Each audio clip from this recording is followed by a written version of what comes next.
Bonjour à toutes et à tous, bienvenue dans... Non, pas le podcast La Sueur, messieurs. Nous sommes dans En Soum Soum, et là, c'est seulement Chris et moi-même, puisque Rust est aux affaires. On va aller dans le détail, au plus profond de l'UFC 273, n'est-ce pas Chris? Tout à fait. Alors... Très hâte d'en discuter. Ah ben oui, donc on en a déjà pas mal parlé, on en a parlé avec Fernand, on en a parlé avec Big Rusty, mais là avec Chris, on va se poser une question et pas des moindres. Soit.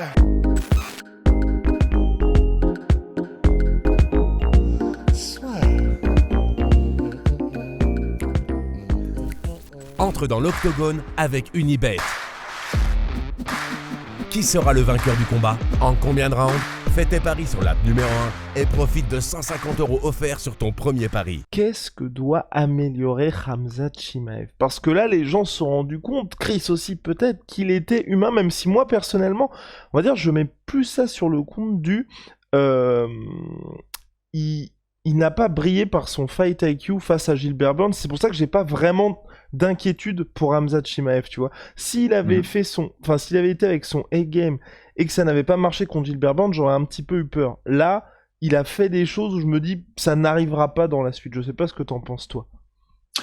Oui, je pense que la base de la base, c'est que pour une fois, on a vu Khamzat qui n'était pas dans sa zone de confort absolu, qui est la lutte en top control contre la cage, etc., etc. Il a essayé d'y aller, mais Burns a montré un très très bon système de défense qui en fait a dissuadé au fil du temps Khamzat de vraiment shooter pour la lutte, et du coup ça s'est transformé dans une bagarre, on va dire, hein, vraiment debout, et ça a montré de très belles choses de part et d'autre.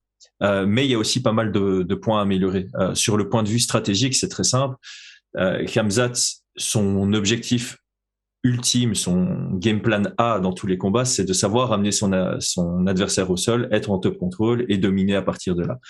Ce que ce combat a fait réaliser à Khamzat et à tous les fans, c'est que quand il n'arrive pas à adopter sa stratégie numéro A, il est à risque dans un combat, parce que là, le combat était extrêmement serré. Je pense que tout le monde est d'accord pour dire que le premier round est très clair pour Khamzat, le deuxième round est très clair pour Gilbert Burns, le troisième round est compétitif, mais assez facile à scorer quand même pour Khamzat. Mais voilà, ça s'est joué à peu de choses, et donc on peut imaginer que dans le futur, si Khamzat n'arrive pas à amener son adversaire au sol et que son adversaire au sol est un peu plus compétent debout, bah ça va le mettre à mal, et c'est là où on pourrait le voir perdre. Maintenant, le contre-argument, c'est que c'était j'ai un petit trou de mémoire, c'était quoi, son 10e combat pro, son 9e combat pro? Il est encore très très jeune dans sa carrière, et donc ça lui a montré des points sur lesquels travailler, et je pense que la prochaine fois qu'on va le voir, quand on entend toutes les histoires de Khamzat qui s'entraîne 4 fois par jour, tous les jours, que là il est déjà de retour à l'entraînement alors qu'il vient de sortir d'une guerre, je pense que la prochaine version qu'on va voir de Khamzat sera une version largement améliorée. Et pour moi, il a deux chemins à prendre. Il a un choix à faire. Donc, soit il se dit, je vais encore peaufiner mon jeu en lutte pour m'assurer d'être capable d'amener quiconque au sol et de garder ce quiconque au sol en top control. Soit j'améliore mon pied-point de dingue, histoire que si j'arrive pas à amener mon adversaire au sol, je puisse dominer quiconque debout. Ça va être difficile de faire les deux en parallèle. Je pense que les deux demandent énormément de temps, peaufiner son jeu de lutte ou améliorer son pied-point. C'est un choix qu'il va devoir faire, et je pense que vu la division dans laquelle il est, c'est plutôt l'option du striking qu'il va devoir choisir. Oh, wow. Ben oui, parce que c'est ce qui est intéressant avec Khamzat Chimaev aujourd'hui, c'est que si vous voulez, en se projetant un peu dans la suite, donc il y a Gilbert Burns, ça y est, c'est coché. Ensuite, il y a Colby et il y a Kamaru Usman. Deux gars où, si vous voulez aller en lutte avec eux, faut se lever très tôt. Mais est-ce que tu penses pas que c'est un risque pour Khamzat, qu'un combattant mine de rien assez jeune? Là, aujourd'hui, on a vu ce qui s'est passé contre Gilbert Burns, où il a été mis dans le dur, on parle notamment du deuxième round. C'est pas, tu vois, il y a beaucoup, justement, de lutteurs qui tombent un petit peu amoureux de leur point. Il n'y a pas ce risque-là avec Khamzat Chimaev, mine de rien, même si il a eu du succès dans le domaine, et notamment avec son jab. Oui, tout à fait. Il y a toujours ce risque, parce que effectivement, quand tu regardes son KO sur Aliskerov, son KO contre Gerald Meerschaert, c'est le genre de KO où tu te dis, ok, le lutteur peut clairement tomber amoureux de sa puissance de frappe puisque c'est des one punch knockout. Enfin, c'est un KO sur une seule frappe. Donc, il pourrait tomber amoureux de ça. Mais là, contre Gilbert Burns, il a bien vu que les têtes dures allaient savoir encaisser ses frappes. Et justement, tu soulignes très bien. Moi, ce que j'ai fort apprécié dans ce combat, c'est que sa simplicité a été vraiment efficace. Et quand il essayait peut-être d'enchaîner un peu trop, c'est là où il se mettait à risque tout seul. Donc, pour moi, il y a un chemin vers un style propre debout pour Khamzat que certains autres lutteurs n'avaient pas spécialement. Enfin, tu vois, les lutteurs qui comptent uniquement sur leur overhand. Khamzat Chimaev est pas sur cette lignée-là. Quand on entendait son coach entre le deuxième et le troisième round, c'était des très bonnes instructions en pied-point. Il voulait justement qu'il travaille ce jab. Son jab en garde ouverte est incroyable. Et il y a peu de mecs qui ont un jab aussi bon en garde ouverte. Moi, de tête, je peux juste citer Weidman, Ousmane, Cyril Gane. J'ai peu de mecs qui ont un si bon jab en garde ouverte. Et là, Khamzat a prouvé contre Gilbert Burns qu'il était capable d'avoir une technique très propre debout. Donc, je pense qu'il a du potentiel de développer un très, très bon jeu debout. Parce que offensivement, il était bon. Défensivement, sur les single attaques, il était très bon. À un moment, dans le troisième round, on voit un high kick de Gilbert Burns venir, pouf, puis un overhand venir, pouf. Il a vraiment des très bons réflexes. Là où le bas blesse, c'est sur sa responsabilité défensive dans les échanges. Donc, soit quand Gilbert Burns combinait, soit quand lui engageait, il avait un peu de lenteur sur ses retours. Donc, c'est là où il y a vraiment une grosse marge de progression qui feront de lui un très, très bon striker aussi. Et pour la suite, Chris, toi, là, on a déjà dit finalement ce qu'il devait améliorer pour la suite, Khamzat Chimaev. Est-ce que tu vois quand même là aujourd'hui soit des petits points d'interrogation, en tout cas des petits red flags pour la suite? Oui, comme je le dis, les red flags pour la suite, il s'est laissé emporter dans une bagarre dans laquelle c'était vraiment du pile ou face. On va pas se mentir, c'était pas. Voilà, on a vu Khamzat combattre. 2 combats après, on a vu Volkanovski combattre. C'est 2 mondes de différence à l'échange. Volkanovski, il a une responsabilité défensive quand il échange, c'est sublime. Je pense que c'est le meilleur pour ça. Khamzat, on voyait que il engage beaucoup tête en avant, il laisse son menton à l'ouvert, il prend une grosse frappe, il se fait mettre knockdown à la fin du deuxième round. Donc on sent quand même qu'il y a un risque de se faire mettre KO ou même de se faire dominer debout. Donc les red flags, c'est un peu ça, il s'est laissé emporter dans un combat, dans une guerre contre Gilbert Burns, alors que finalement le meilleur moyen de battre Gilbert Burns debout, c'est avec un jab. Dan Hooker, Kamaru Usman contre Gilbert Burns, jab, jab, jab, ça les a amenés à une victoire.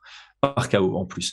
Et Khamzat n'a pas trop écouté son coin. Son coin arrêtait pas de lui dire ne rentre pas dans une bagarre, reste simple, reste simple. Et ben voilà, là je vais peut-être remettre le coup sur le manque d'expérience, le manque de maturité dans ce type de combat. Au final, il n'a pas beaucoup de temps de combat dans sa carrière. Il finit tout dans le premier round ou en début de deuxième round, et il a très peu de temps de combat debout. Et donc ça, c'était une très bonne expérience à prendre. Mais pour la suite, la seule crainte que j'ai vraiment, c'est qu'il ait ce réflexe quand ça va pas en son sens, quand ça va pas en lutte, qu'il rentre trop facilement dans des bagarres et contre des mecs qui ont plus de finesse dans la bagarre que lui. Et voilà, maintenant vous savez ce que Khamzat doit améliorer pour la suite. Mais en tout cas, voilà, il repart avec la victoire et c'est mine de rien l'essentiel parce que là, l'aventure continue pour lui et le prochain combat devrait être face à Colby Covington en 5 rounds, donc c'est pas mal non plus. C'est magnifique. C'est magnifique.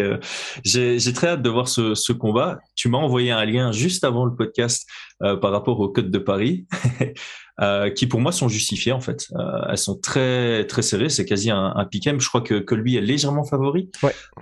Et je pense justement que le fait que Colby soit légèrement favori est axé sur deux bases. La première base, c'est qu'on part du principe que si Khamzat a eu du mal à amener et conserver Gilbert Burns au sol, ce sera un peu pareil contre Colby. On voit probablement Colby capable de défendre les amener au sol et la lutte de Khamzat.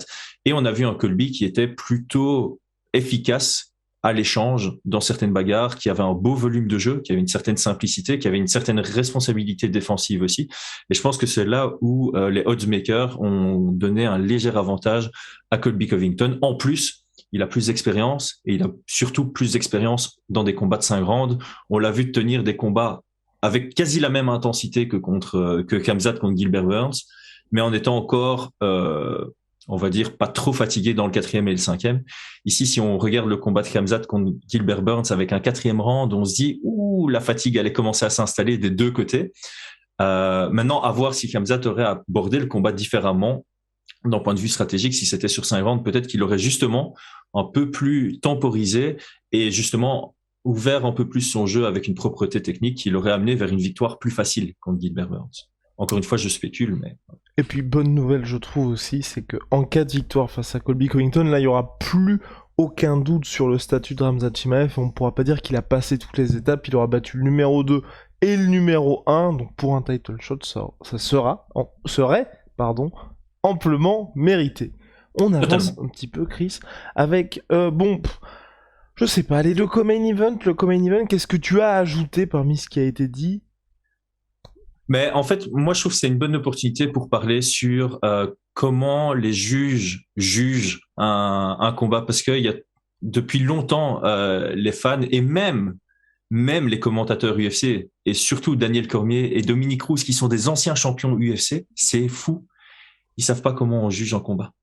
Ils font des erreurs au micro et j'avais tweeté là-dessus il y a à peu près 1 an parce que j'avais entendu des bêtises en fait émanantes de Daniel Cormier et de Dominique Cruz par rapport à ça. Et quand on parle pas anglais et même quand on parle anglais au final, à l'introduction de l'UFC, on comprend pas trop quand ils expliquent. Ils disent que les critères des juges sont basés sur 3 critères. C'est effective striking and grappling, l'agressivité et le contrôle de la cage. Et on a l'impression qu'il faut mixer les 3 pour juger. Et en fait, ce qu'il y a de très important à comprendre, et je profite de cette plateforme pour bien l'expliquer, c'est que on regarde d'abord et uniquement le effective striking et grappling. Et si et uniquement si on considère que c'est à égalité, on va voir le deuxième. C'est pas, on regarde un peu du premier, un peu du deuxième et un peu du troisième et on fait un mélange de tout. Si on considère que le effective striking et grappling est à égalité, on va voir l'effective aggression. Et si ça c'est aussi à égalité, on va voir le contrôle de la cage. Et si ça c'est à égalité, on a un rarissime 10-10. Et donc voilà, je voulais juste profiter de ça pour bien faire comprendre que parce que j'avais lu beaucoup de tweets en disant ouais mais Petr Yan il avait le centre de la cage, Effectivement, si tu considères que le effective striking est à égalité, que l'agressivité est à égalité, alors là, il n'y a pas de débat. 19 pour Petr Yan. Mais pour moi, il y avait une différence en effective striking qui allait à l'avantage de Sterling. J'ai dû revoir une deuxième fois le combat. Parce que quand j'ai regardé la première fois, j'étais là, le casse-tête. Je pouvais comprendre que ça aille des deux côtés. Donc pour moi, quoi qu'il arrive, quand on est arrivé à la décision, je me suis dit, ça pue la split. En revoyant le combat, je me suis dit, ouais, le premier, difficile d'avoir un argument pour Petr Yan, je trouve. Après, c'est toujours ouvert à la discussion, c'est toujours ouvert à l'interprétation. Mais pour donner à Petr Yan le round, soit on doit définir que le striking était à égalité, soit on doit définir qu'il avait l'avantage dans le striking. Le seul grappling qu'il y a eu, c'est une tentative d'amener au sol qui a été défendue. Donc là, c'est pas scoré, c'est une égalité, ça. Mais dans les échanges en pied-point, je trouve qu'il n'y a pas eu une frappe plus significative du côté de Petr Yan, ce qui fait qu'on doit partir sur le volume. Et il y a eu beaucoup plus de touches du côté, proportionnellement, beaucoup plus de touches du côté de Sterling. Et donc pour moi, c'est l'argument qui fait faire la différence. Mais évidemment, sur les réactions à chaud, je comprends amplement tous ceux qui ont parlé de Petr Yan pour la victoire parce que à chaud, quand on regarde le combat comme ça, on avait l'impression que Petr Yan, comme il avait le centre de la cage, il était plus dominant. Mais voilà, quand on se réfère aux critères, qu'on regarde ça à froid pour juger et pas en tant que fan, c'est plutôt clair pour moi que Sterling avait gagné. Donc c'est un peu là. Je voulais revenir là-dessus parce que j'ai vu beaucoup de débats sur ce premier round et pour moi, si on se pose, qu'on met les émotions de côté, c'est plutôt clair qui gagne ce premier round. Non. Oui, parce que les deux autres rounds sont plutôt clairs. On avance avec le main event. Volkanovski. Oh là là. Bon, on le voyait clairement vainqueur de ce combat-là. Mais là, franchement, je pense c'est bien en plus à sortir ce genre de performance parce que personnellement, moi, je trouve que c'est encore plus dur, tu vois, d'assumer quand on a ce statut de grandissime favori et d'en plus sortir la performance qui va avec parce que s'il y avait une décision, si Korean Zombie lui avait tenu la dragée haute, on aurait pu dire ah putain mais regardez Volkanovski, enfin confirmer que finalement que Max Holloway c'est le champion du peuple. Là voilà, il était largement favori, il a fait plus que le travail et maintenant clairement il dit je vais monter chez les lightweight. Ah c'est pas moi qui va lui dire non t'as encore du taf en phaser. Je suis totalement d'accord. Moi, ce que j'ai bien aimé avec ce combat, parce que c'est ce qui manque beaucoup en MMA au niveau des fans, c'est qu'on a tendance à décrédibiliser la défaite plutôt que crédibiliser la victoire. Et là, pour une fois, tout le monde était unanime là-dessus. C'était waouh, Volkanovski, incroyable. Alors que ça devrait se produire sur beaucoup plus de combats. Donc ici, clairement, ce qu'il y a de bien, c'est que les cotes de Paris étaient largement à l'avantage de Volkanovski et il a prouvé qu'il méritait ça. Contrairement, par exemple, à Khamzat, qui était largement favori, ou à Piotr Yan, qui était largement favori. Et finalement, le combat a montré que c'était plus serré que ce que la réalité avant combat laissait paraître. Et là, Volkanovski, ouais, une performance parfaite. En fait, je reprends souvent ce qu'a dit John Danaher dans un podcast avec Joe Rogan, c'est que montre-moi un combattant qui sait gérer le rythme du combat, qui sait gérer la direction du combat et qui sait gérer les setups pendant un combat, il va gagner 95% des combats. Et là, clairement, Volkanovski, il a tout le temps le contrôle du rythme et il a tout le temps le contrôle de la direction du combat. Et c'est un des meilleurs feinteurs dans le jeu. Il a les 3 critères et c'est pour ça qu'il va gagner, là, en l'occurrence, 100% de ses combats à l'UFC. C'est merveilleux à regarder. On parle toujours de compétences. Et en fait, il a des compétences. C'est pour moi, pound for pound, en termes de compétences, il y a Kamaru, il y a lui et il y a Piotr Yan, malgré sa défaite. Pour moi, ce sont les 3 athlètes les plus complets à ce jour à l'UFC. Mais la différence avec Volkanovski, c'est que ses compétences lui servent vraiment à gérer le rythme et la direction du combat. Quand il voulait amener ça au sol, il a amené ça au sol. Quand il voulait une petite pause dans le combat, il désengageait. Quand il voulait accélérer le rythme, il accélérait l'intensité. C'était juste parfait et très bel arrêt de Herb Dean. Je pense qu'il était out sur ses pieds. J'ai vu personne se plaindre de l'arrêt, mais je pense que ça mérite d'être quand même souligné. C'est un très bel arrêt de Herb Dean. On arrête rarement en combat quand le gars est encore debout, mais là on a vraiment vu Zombie qui était en mode zombie pendant 2 secondes. Il était juste debout, out. Ouais, j'ai rien d'autre à dire par rapport à la performance de Volkanovski et par rapport à sa montée en lightweight. Ouais, le mec a battu Chad Mendes, il a battu Aldo dans son ascension pour la ceinture. Il a battu 1 fois et demie Max Holloway. Je vais dire ça parce que si je dis 2 fois, je sais que dans les commentaires, ouais, il a pas gagné la 2e fois, blablabla. Quoi qu'il en soit, c'est le seul contre qui Max Holloway a été si peu volumineux. Donc voilà, il a largement gagné le premier combat. 2e combat, il y a toujours une petite astérisque autour, mais quoi qu'il en soit, ces 2 combats sont magnifiques. Là, il vient de battre Korean Zombie et Ortega de manière très décisive, même si contre Ortega il s'est un peu sonné, il a failli se faire soumettre. Et spectaculaire, absolument spectaculaire. Donc oui, je suis pour une montée en lightweight, même si je le trouve peut-être petit pour la division. J'ai envie de le voir se challenger. Le seul challenge qui lui reste en featherweight, c'est un 3e combat contre Max Holloway, mais c'est difficile à vendre quand c'est à 2-0. Oh, ça dit, c'était prévu, Chris. Là, normalement, on doit avoir le combat. Mais honnêtement, avec les performances que Volkanovski et Max Holloway nous ont proposées depuis qu'ils se sont rencontrés la 2e fois, mais évidemment, qui dirait non à ça? Ils ont tous les 2 évolué de dingue. Et le 3e combat serait absolument pas le même que le premier ou le 2e, je pense. Pas en termes de score, mais plus en termes de à quoi ça va ressembler. Je pense que Max Holloway va venir avec une stratégie totalement différente, un peu plus agressive dès le début. Et je pense que Volkanovski a encore évolué dans son jeu pour gérer l'agressivité d'un adversaire. Et donc, ce serait tellement intéressant de voir ce combat. Mais au-delà de ça, il n'a plus rien à faire en featherweight, selon moi. Même si ça peut être intéressant de le voir contre Yair Rodriguez ou Zabit Magomedsharipov si un jour il revient, parce que c'est des styles complètement différents. Mais en lightweight, il y a vraiment des combats très intéressants. Et moi, je sors peut-être du lot avec cette envie-là. Et je sais que c'est toujours vrai, on parle toujours de McGregor, mais le seul que Volkanovski n'a pas battu en featherweight, c'est McGregor. C'est le seul gros nom historique de la division que Volkanovski n'a pas battu. Pourquoi pas faire ce combat en lightweight avec le gagnant qui prendrait la ceinture ensuite, parce que Volkanovski pourrait monter à avoir la ceinture immédiate, mais pourquoi ne pas lui offrir le Red Panty Night que tout le monde veut contre McGregor? Et au final, si McGregor bat Volkanovski, il a son argument pour avoir un title shot. Parce que là, il l'a pas du tout. Donc ça pourrait faire du sens. Et Au pourquoi, niveau business aussi. et pourquoi ne pas le faire, même si bon, aujourd'hui, vous savez, il n'y a plus les Ivy à l'UFC, mais pourquoi ne pas le faire en featherweight? Aussi, à voir si McGregor est C'est capable ça. de retourner Voilà, là. je pense pas. Je pense que ce serait très difficile pour lui, mais bon, ça aurait également du sens. Et puis pour Alexander Volkanovski et Max Holloway, moi je suis d'accord avec toi. Je pense que ce serait vraiment intéressant un troisième combat, et surtout personnellement moi du côté de Max Holloway, parce que Volkanovski, on sait ce qu'il va faire. J'ai vraiment envie que Max Holloway, tu vois. Même aujourd'hui, dans ce qu'il fait, que ce soit contre Yair Rodriguez, que ce soit contre Calvin Kattar, on voit, enfin, c'est pas des itérations différentes de Max Holloway à chaque combat, alors que Volkanovski, on voit vraiment un combattant différent. Hormis le nom, enfin, et puis, bah, bien évidemment, des choses qui se passent comme tout ce jeu de feinte qui est ultra développé, on voit vraiment des stratégies, c'est criant à quel point il s'adapte en fonction de l'adversaire. Un peu moins chez Max Holloway, là, je pense que les deux combats font que il n'aura pas d'autre choix que de venir avec un Max Holloway différent, à voir si ça va suffire, mais en tout cas, ce sera la première fois qu'on verra ça chez Max Holloway, c'est pour ça que on verrait ça chez Max Holloway, parce que ce n'est toujours pas officiel.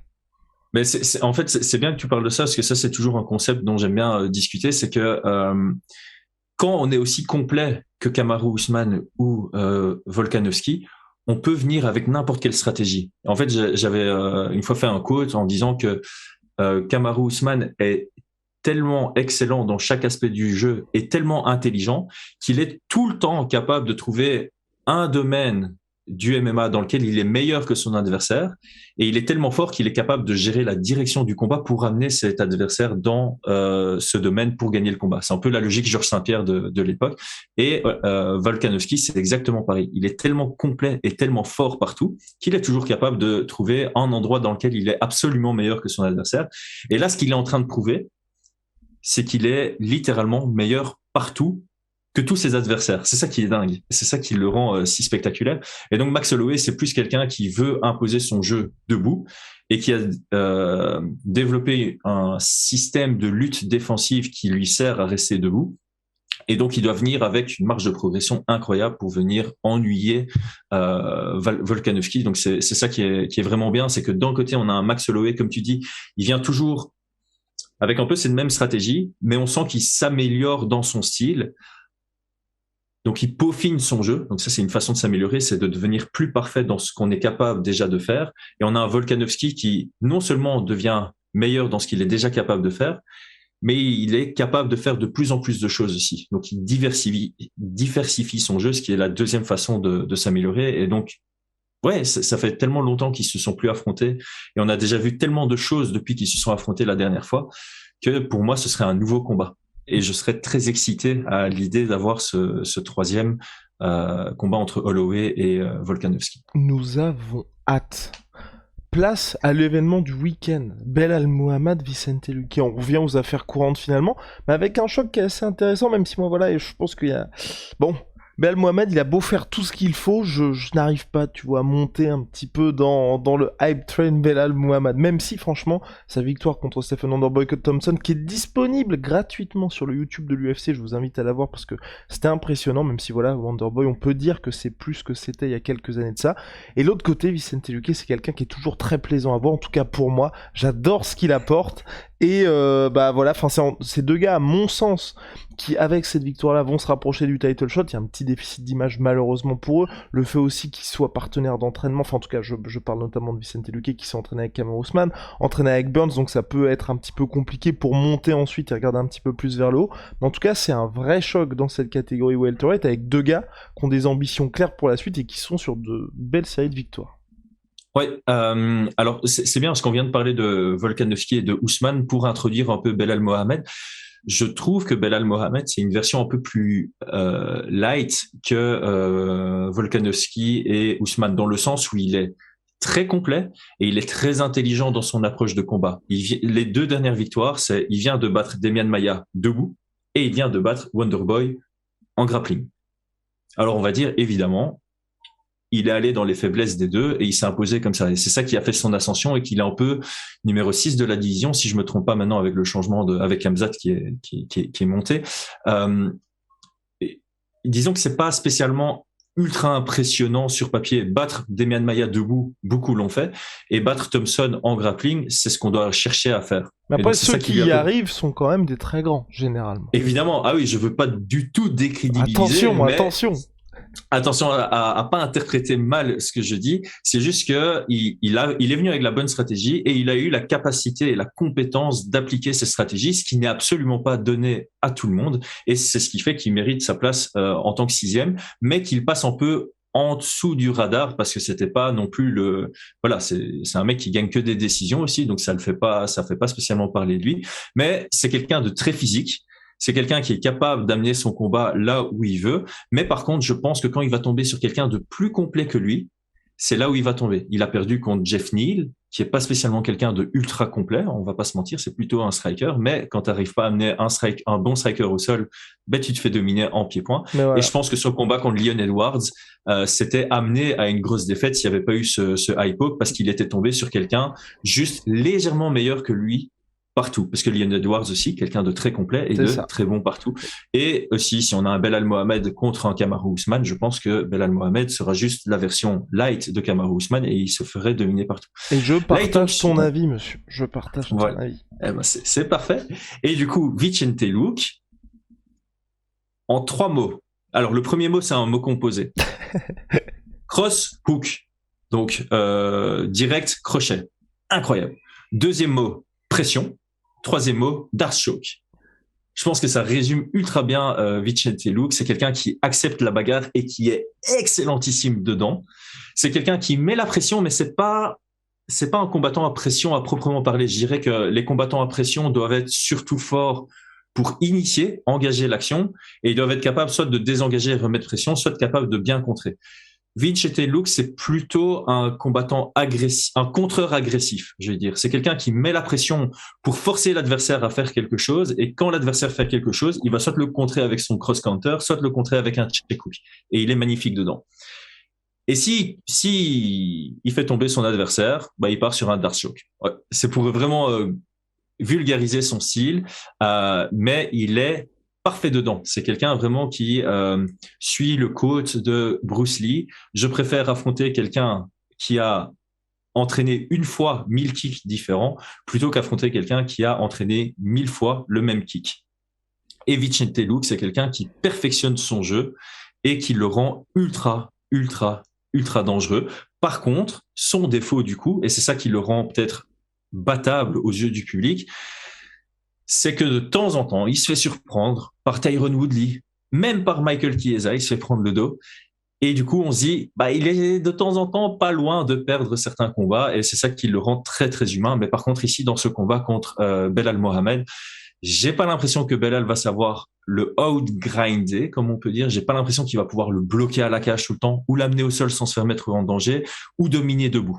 J'ai l'impression que Vicente Luque va savoir dominer quelque part, peu importe où le combat prend place, surtout que c'est en 5 rounds, donc il a 25 minutes d'opportunisme pour finaliser le combat.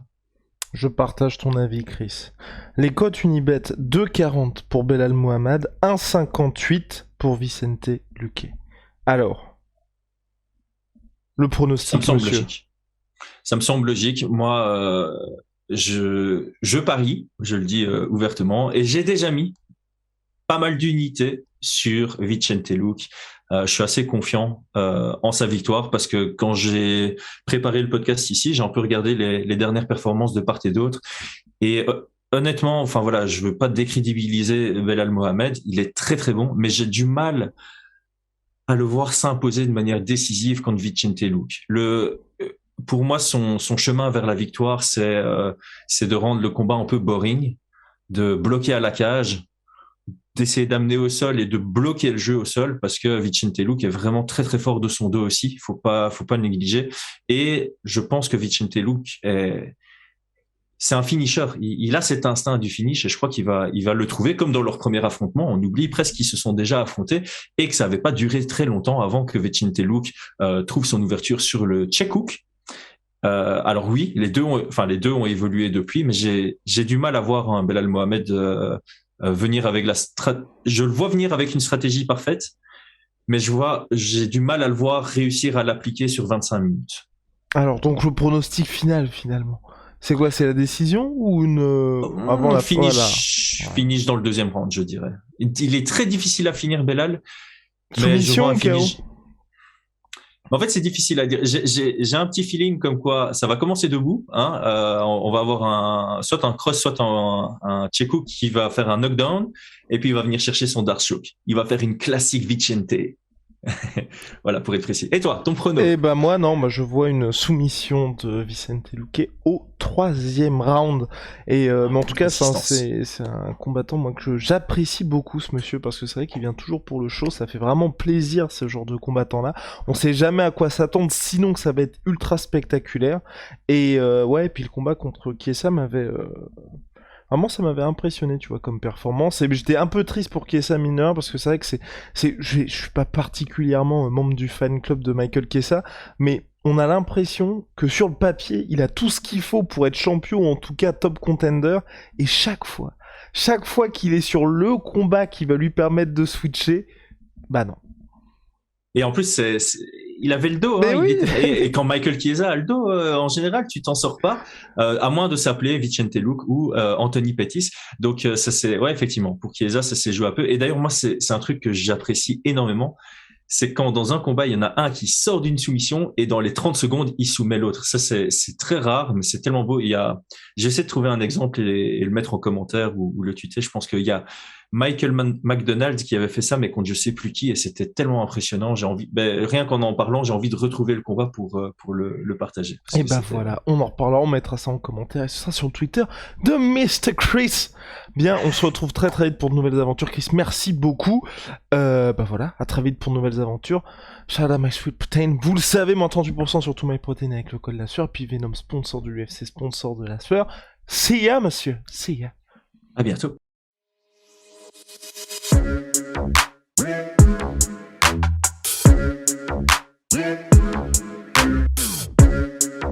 Yeah.